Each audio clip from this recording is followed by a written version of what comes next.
La première chose qui sera oubliée après votre mort, c'est votre nom. Quand vous mourrez, les gens diront « Où est le corps ?» Ils ne vous appelleront pas par votre nom, car vous ne serez plus là. Quand ils prieront pour vous, ils demanderont « Où est votre corps ?» Mais ils ne parleront plus de vous comme d'une personne vivante. Quand vous serez enterré, les gens diront « Apportez le corps », mais personne ne dira votre nom. À ce moment-là, ce qui compte, c'est ce que vous avez fait dans cette vie. Ne vous laissez pas emporter par ce qui est temporaire. Votre famille, vos amis, votre argent, votre statut ou vos origines. Ces choses sont passagères. Ce qui compte vraiment, c'est votre vie après la mort avec Dieu. Le monde est petit et passager. L'endroit où nous irons après, dans l'éternité, est bien plus grand et important. 3 types de tristesse après votre mort. 1. Ceux qui ne vous connaissaient pas bien diront « Pauvre âme » et ils prieront pour que Dieu ait pitié de vous, mais rapidement, ils oublieront. 2.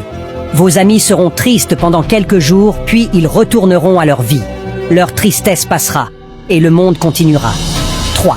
Votre famille sera très triste, mais même cette tristesse s'effacera avec le temps. Ils vous pleureront un moment, puis ils continueront leur vie. Ils vous enterreront et reprendront leur quotidien. Votre vie ici sera terminée, mais une nouvelle vie commencera ailleurs. Cela marquera la fin de votre histoire parmi les hommes. Mais c'est là que commence vraiment votre véritable histoire, celle qui ne finit jamais, la vie éternelle.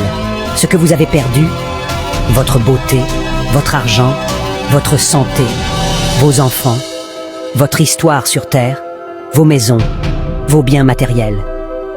Mais ce que vous n'avez pas perdu, c'est votre âme.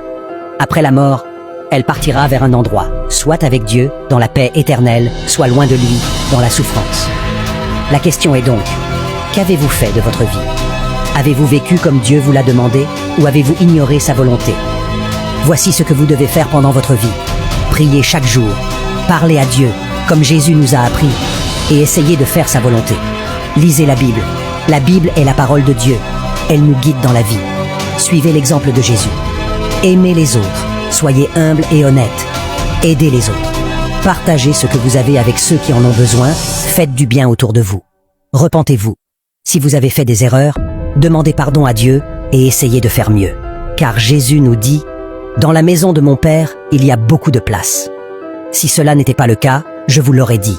Je vais vous préparer une place. Et quand je reviendrai, je vous prendrai pour que vous soyez avec moi. Maintenant que tu as tout lu, pourquoi ne pas faire un effort en disant « Mon Seigneur, guide-moi vers ton salut ». Partage ce message avec tes proches et abonne-toi.